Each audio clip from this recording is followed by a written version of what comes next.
you and Barbara for the invitation, of course, for this kind of weird topic about protecting threatened or damaged archaeological sites of Iraq, not mechanically, but by studying the contemporary levels, the levels that we used to call destruction levels, of course.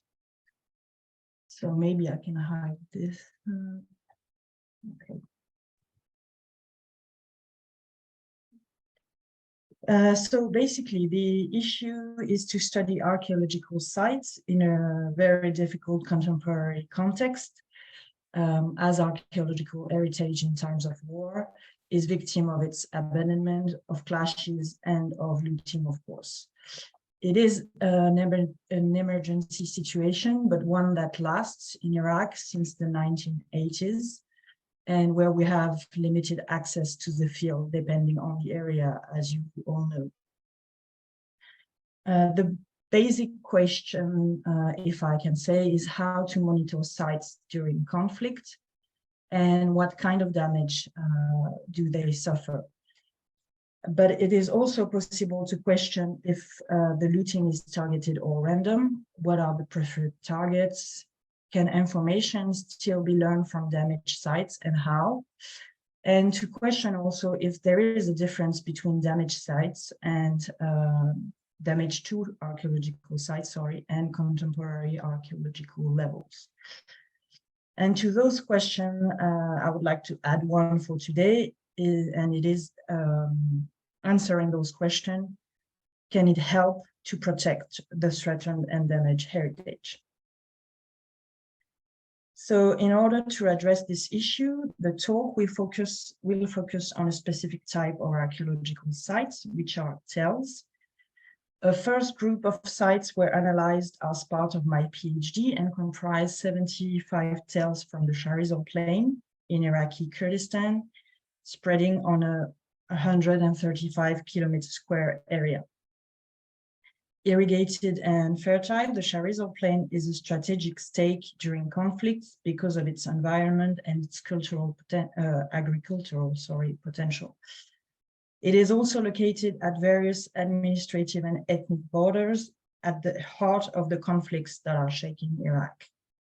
During the Iran-Iraq conflict from 1980 to 1988, and during the intensified Anfal campaigns, it was successively conquered and Iranian army and Kurdish troops trying to maintain their borders and control the dams.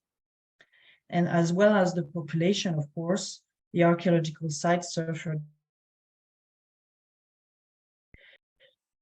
To complete this study, two in-depth intra-site analyses on emblematic sites of the archaeological heritage of Iraq will be presented at the end of this talk.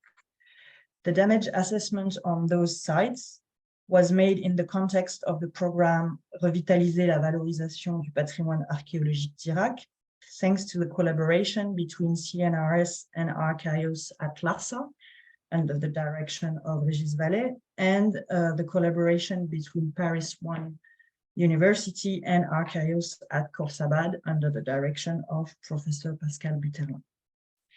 Larsa was heavily looted from the embargo to the early years of 2010s, and Khorsabad was used as a military stronghold during the Islamic State takeover on the Nineveh Plain and the operations to regain Mosul.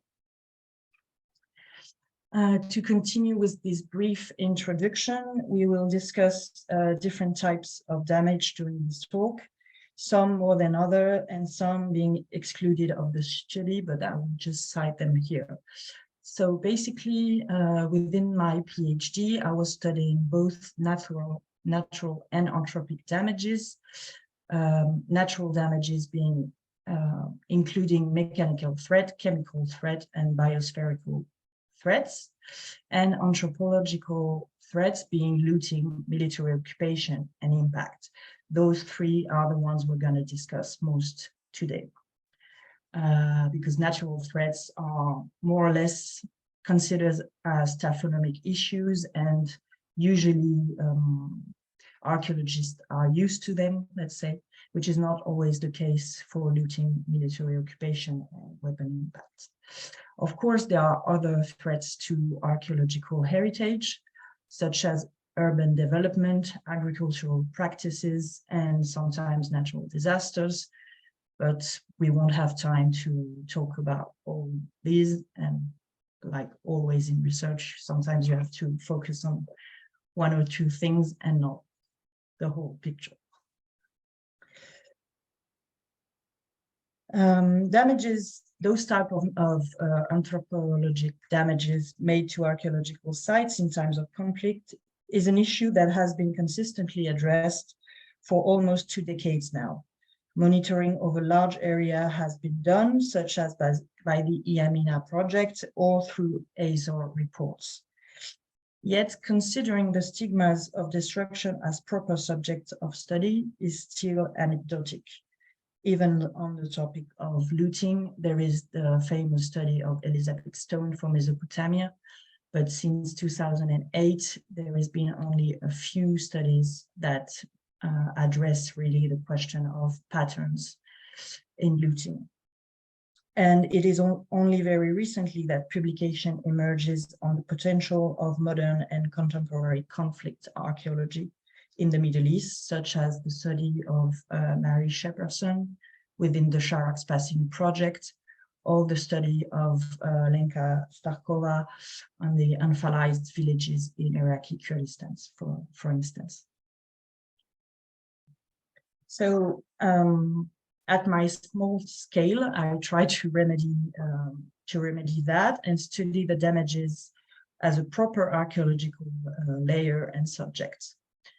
To do so, we have chosen a combined approach using digital tools, of course, taking its root in the methods of site monitoring by photo interpretation, but also heavily based on field knowledge, since 50 of the 75 sites in the Sharizo Plain were surveyed, and an in-depth ground truthing was made on Larsa and Korsava. We used declassified satellite images from the 1970s, recent commercial satellite images, and in some cases, drone overflights. The data were recorded in a database, of course, and used in a geographic information system. The images were selected both to identify sites and the stigmas of erosion, looting, and war. Corona images here on the left of the screen are used to locate the sites and also constitute our reference for the state of the site before the damage occurs. However, due to the date of the images and their low resolution, they could not be used to identify recent damages. To do so, we use commercial satellite images such as Worldview, GeoEye, or Played images. They are selected at regular interval and used to identify the stigmas of war and looting.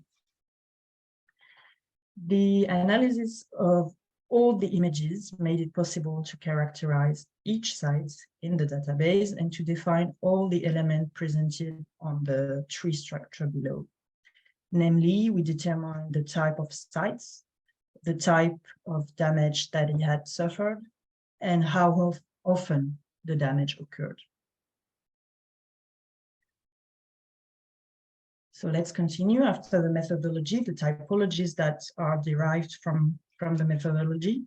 So this typological work consisted in characterizing the damages, and in the first place, as I was saying, the natural damage linked to erosion and amplified when the sites are no longer maintained during conflicts. A site can then be victim of mechanical, chemical, and biospherical erosion in terms of natural threats. These includes ablation and deposition of sediment, erosion by dissolution, by capillarity, gullies and ravines, and rooting phenomena. All the sites in the corpus obviously are victims of natural damages. But as I was saying earlier, if they are very frequent, they are generally of little impact, and the archaeologists are familiar with the taphonomic problems encountered during excavation. which is not always the case for war-related anthropogenic damages, which were observed on 42% of the sites under study in the Sharizal Plain, as well as in Khorsabad. The occupied sites are victims of soil cutting or massive displacement of sediment, the addition of buildings, repeated heavy vehicles traffic, and weapon impacts. The occupations are mostly rudimentary, but some deep structures are extremely harmful to the future study of the archaeological heritage. These include the construction of trenches at the top of the sites, defensive levees, firing position, or notches to hide heavy vehicles. A few barracks were also identified at the top of the sites. And each element has been distinguished in the typology that you can see here on the right of the slide. Finally, looting in conflict zone is very frequent, unfortunately, as it provides an alternative source of income. Thus, 52% of the sites under study in the Sharizal Plain were victims of looting, as well as both Khorsabad and Larsa. The analysis of satellite images and field studies have made it possible to identify looting in tunnel shapes, shallow manual depression, deep manual depression, and some notches made with mechanical shovels, which fortunately are rarer, but you can see here an example on the top right of the slide. We also define three types of spatial distribution: isolated, targeted looting in side-by-side pits, and relentless looting in intersecting pits. But the question for today is, how can this methodology and typologies help in the protection of endangered archaeological sites? In my opinion, it can help by identifying the targets of those damages, understand the processes, and therefore narrow the needs of protection. Once the trends are identified, we can apply this typology in case of a new crisis to help protect the sites most at risk, but also prepare for the future in case destructions cannot be avoided. Indeed, the damage typology, combined with the number of occurrences observed for each type, have enabled us to define a complete destruction index that sets a degree of damage from 0 to 4 for each major damage family. So biospheric erosion, chemical erosion, mechanical, looting, military occupation, and weapon impact. The attribution of this index made it possible to consider the correlation of the data, taking each criteria 2 by 2 and to obtain the results of the research. First of all, by allowing the definition of 5 pathological classes and 9 morphopathological groups of sites. The pathological classes were defined by performing a hierarchical ascending classification of the destruction index on the full corpus of my PhD, consisting of 483 sites. So it consists of the Sharizal study that I'm talking about today, plus 1 in the Balkh Oasis in Afghanistan and 1 in the Euphrates Valley in Syria. They allow to identify 5 sufficiently distinct groups of site damage. So the central class here in green, in the middle, pathological class 3 concern the spared sites, the ones with no damages. Pathological classes 1 and 2 concern looted and eroded sites. Class 2 with minor damages and class 1 with major damages. Pathological class 4 is distinguished by the presence of military occupation, and class 5 by the presence of weapon impact. Finally, a factorial correspondence analysis between the pathological classes and the site morphologies enable us to define morphopathological groups of sites. The graph of the analysis highlights a certain statistical continuity in these groups and shows that site damage is a complex problem, which forced us to consider all possible combinations and thus propose 9 morphopathological groups. The analysis of the distribution of the site in these different groups shows important results in the definition of the main damage trends.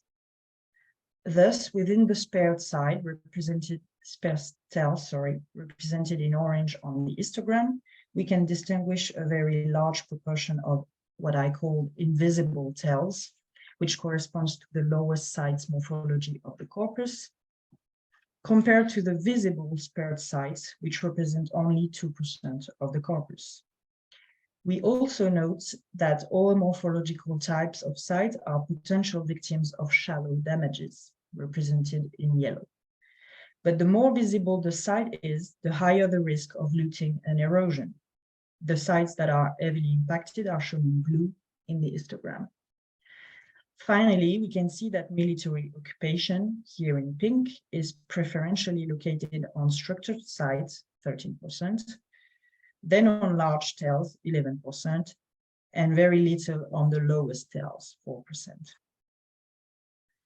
And once the main trends are defined, each problem could be considered individually. The study of this large sample of sites showed that spatial repartition of the looting holes was of crucial importance to understand the processes. As mentioned earlier, we identified 3 types of spatial distribution: isolated, targeted, and relentless looting. And each repartition translates to a different process. Isolated looting show unsuccessful attempts made by unorganized individuals with few knowledge of a site structure. Targeted looting shows successful attempts of a small group of knowledgeable individuals. They might be organized, but still loot for subsistence purposes. Relentless looting shows successful enough attempts to be reiterated over time by small groups of potential subsistence diggers under an authority that may institutionalize the looting for financial purposes. Usually it's when you notice relentless looting, then that you can identify as mechanized looting if the financial growth of the organization allows it. Also, one preconception is that the looter is an ignorant villager who loots for subsistence and has no knowledge. Of course, looting is a common form of subsistence in times of conflict, and I'm not going to shame the people who are looting for subsistence, but the analysis of the stigma clearly shows that the looters know of the deposits, since they also loot sites that are not visible in the landscape, and that they have archaeological knowledge. Here you can see a few examples of that from the corpus. Here at the bottom left, in Larsa, we can see that the rooms of the buildings were fully excavated by the looters, meaning that they followed the walls. Here in the middle, in Bakrawa, we can see that the implantation of the tunnel followed the presence of floors visible in section, and that inside they followed a structure that they excavated. It is probable that they believed it was a grave where it was a canalization, and that they turned to follow the structure and then change their mind when they figured it was not a grave. At the top, also in Bakrawa, you can see the looting on the left of a burial chamber, exactly the same type that was excavated by archaeologists here on the right. Also, in Larsa, when we observe mechanical cuts, it's systematically on the highest point of the site, because there is this belief that highest points will hide significant building where they could find maybe a treasure or something. So there is a form of sophistication in looting. And indeed, when we look at the question of looting in its whole, we observe through multiple correspondence analysis an opposition between types of sites that are more likely to be looted and others that have great chances of being spared. This opposition is materialized here by this red diagonal in the middle, to the right of which we find the site at risk, and to the left of which the sites that are globally spared. And this opposition concerns three different factors. First factor is the morphology of the sites, as we have seen previously, with very identifiable high tails in the landscape on the right and low sites on the left. Then comes into play the importance given to the sites by the research community, with on the right the sites excavated and therefore considered to be of greater interest, and on the left the sites that have only been identified at a distance or surveyed and are relatively untouched. Finally, the last factor is the chronological period identified on the site that are a determining criterion for looting. We can thus distinguish three main periods favored by looters: the early Bronze Age, the Bronze Age Iron Age transition, and the Hellenistic period. These three periods are characterized by the presence of small objects that are easy to transport across borders and appreciated on the art market. Whereas the Islamic period sites on the left of the graph seems to be much less sought after by looters. In the Charizard plane, the regional particularity lies in the high inertia of the value 1 of the description index linked to looting, which is the lowest value for the destruction index, 0 being no looting on the site. The excavated and surveyed site are affected at the same level to this degree of description. But still, there is a gradation in the degree of looting corresponding to the degree of identification of the site. Excavated sites are the most damaged, value 3 of the destruction index. Survey sites are damaged to a lesser extent, value 2 of the destruction index. And sites identified but not surveyed are generally spared, value 0 of the destruction index. The most interest the scientific community shows in the site, the more likely that illegal excavator will plunder it intensively. With regards to the risk of military occupation, we can see that in addition to the morphology of the site, it is the environment that is decisive in the choice of occupation. Our study has shown that the sites most at risk are those that have only one of the two prerequisites for occupation: a defensive morphology or a strategic position. The strategic position depending on the geography of each area, of course. Such, for instance, in the Charizard plain as a site located at the entrance of a pass in the mountain range, for example. The presence of one of these advantages makes the site a good candidate for military occupation, and the absence of the other being compensated for by significant and destructive occupation. Intermediate risk sites are those that combine the two prerequisites for military occupation. For while they are likely to be victims of military occupation, their morphological advantage and strategic position makes them strongholds that only require the establishment of a very rudimentary base. Finally, the sites least likely to be occupied militarily are those which have no tactical advantage, of course, and where the establishment of a base would require too much investment. In the Charizard plain, factorial analysis showed that sites located between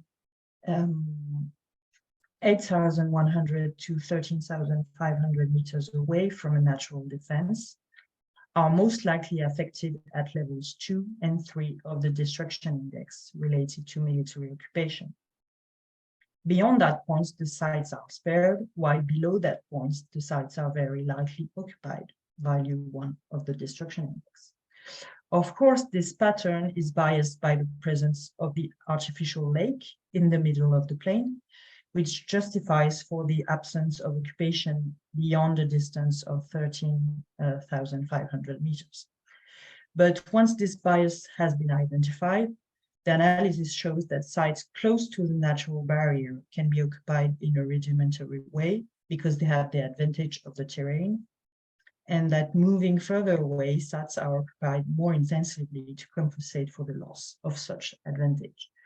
So basically, sites located to the east of the area that are on the slope of the mountain ridge are occupied with smaller and more rudimentary bases. And when they are reaching the plain, they have to be occupied with more intense ground modification. These results show that the military settlements in the area are opportunistic, often hasty, and require very little human and financial resources.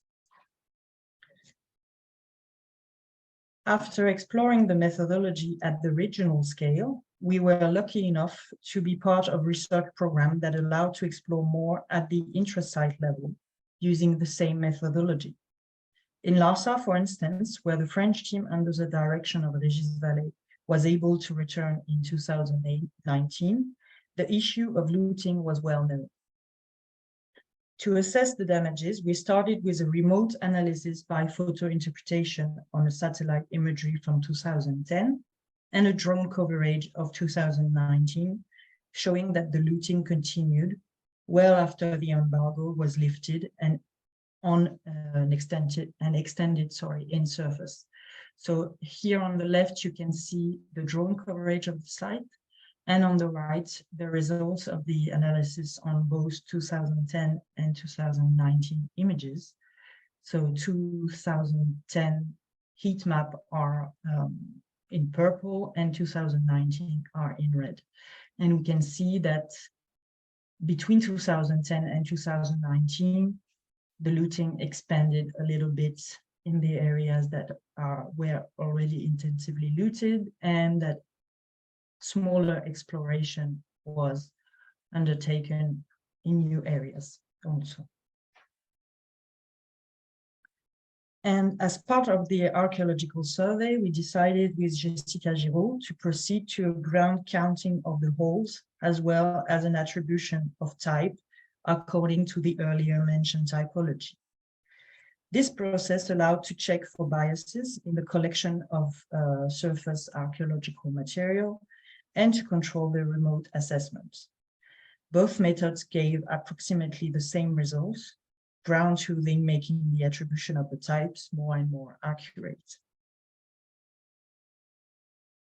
At the intrasite level, we were able to identify areas of predilection and hypothetical preferred period when correlating the data with the ones of the archaeological survey. So considering the preferred areas, as you can see on the left map, most of the looting is located on the northeast sector, which corresponds to the elite housing, and also here on the southeast area, corresponding to the workshop areas. There are fewer instances in the southern extremity of the sites, but when there are more holes, they are deeper than everywhere else on the sites, which is also an interesting feature. So considering our period hypothesis, we have two. So the first one is that the looters are interested in two sets of period, the Bronze Age and the Antiquity, because when correlating to this map, we can see that the most looting is in this blue area corresponding to an area occupied from the early Bronze Age to the late Bronze Age. And the second area here to the south is the one where we have Silesian and Parthian extensions.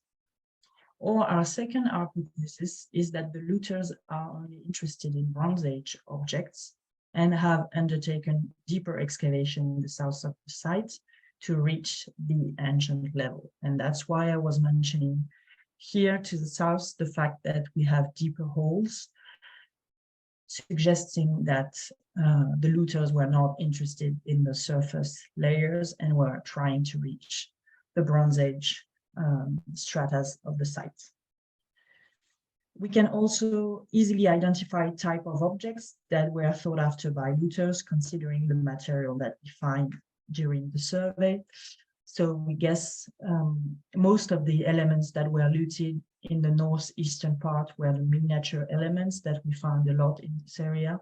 So miniature wheels, small tables and chairs, boats, miniature, etc. Sometimes also animal representation. Probably also cylinder seals. We found only 2 during the survey and in unlooted sectors, suggesting that maybe in the looted sectors, they were already gone.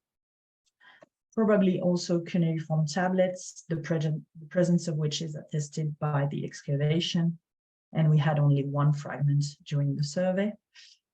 Votive plates, also attested in the excavation and survey in unlooted sectors. And the question of coins is also pending. If the looters were also interested in antiquities periods, they probably have robbed coins, the absence of which in the survey work could indicate their systematic looting.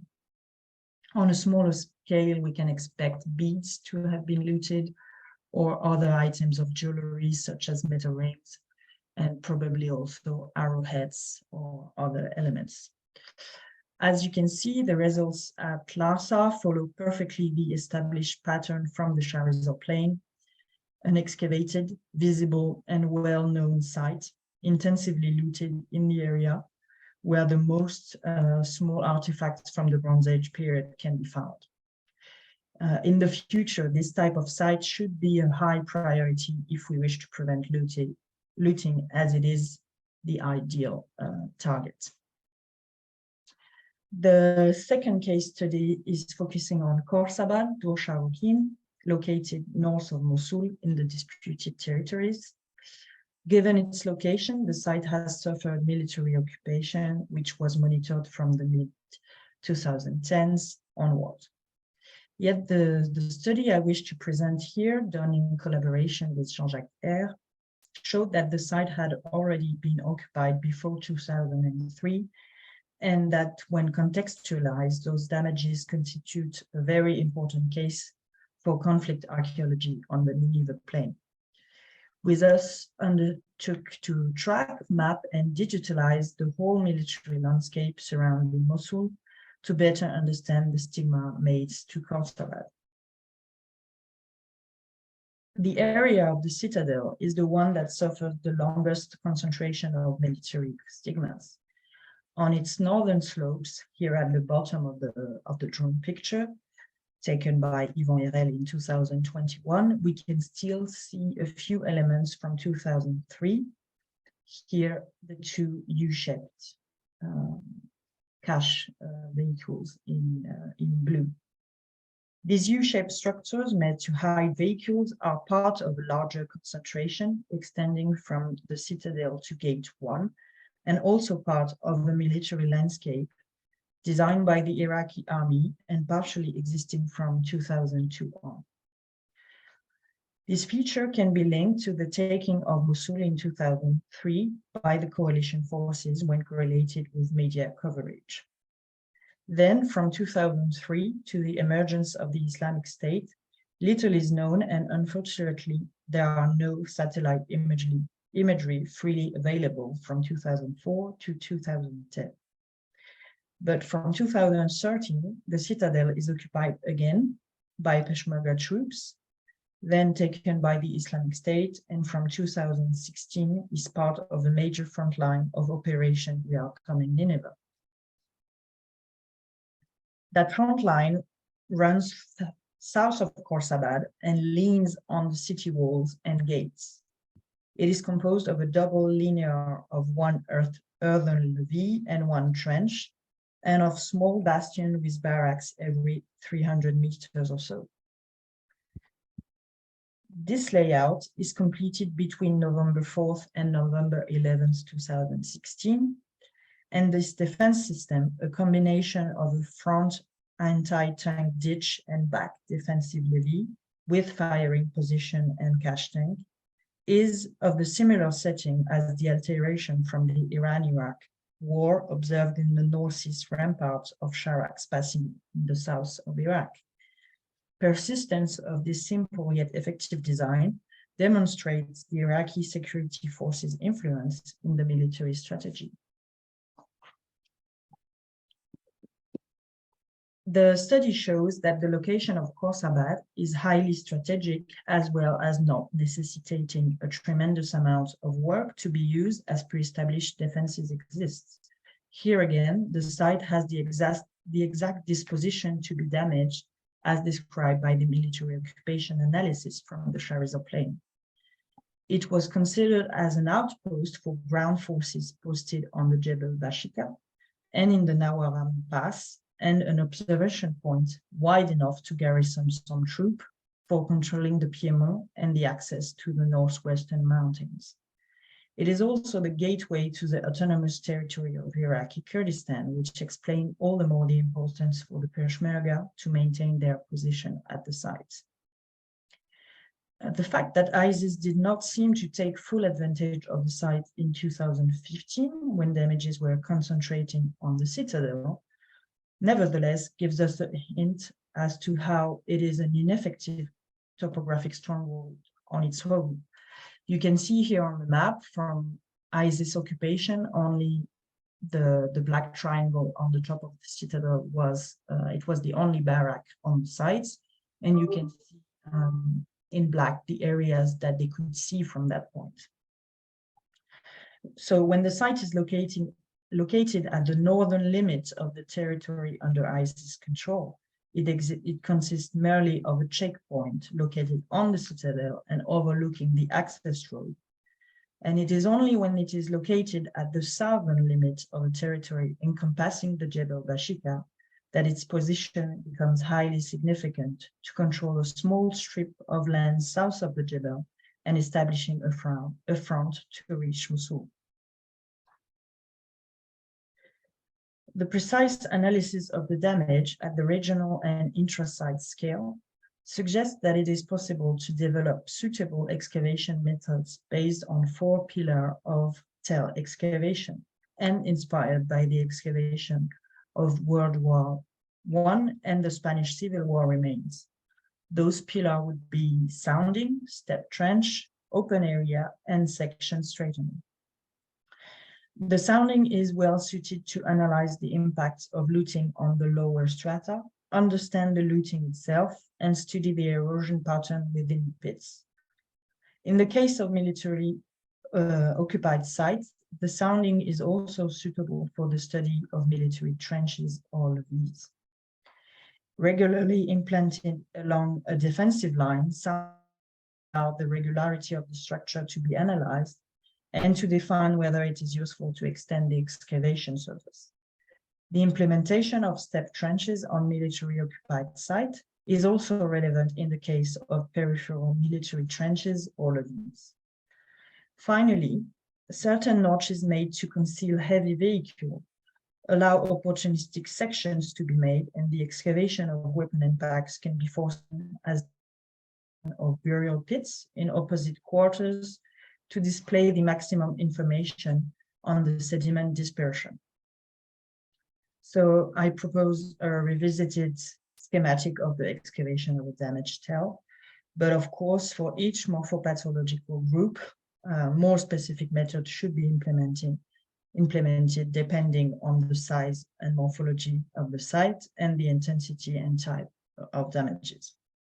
In Khorsabad, for instance, we have a few areas in mind that would allow a combined approach of contemporary conflict archaeology and Assyrian studies, and we hope to be able to start this work very soon.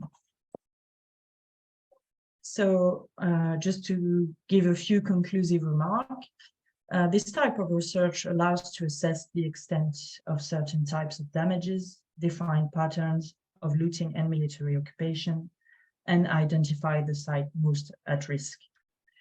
The overall study estimates that the vast majority of damaged sites can still tell us about past society and propose methods to survey and excavate them. The goal here is to highlight the potential of contemporary Middle Eastern archaeology. And in doing so, it protects the heritage by identifying the processes of description and narrowing the needs for mechanical and human protection of sites. I hope, well, it tries at least to propose an optimistic view for the future and highlight the opportunities for further research programs in Iraq. And I hope I'll be back soon in Iraq. Thank you very much for your attention. And thank you again for the organizer for the invitation.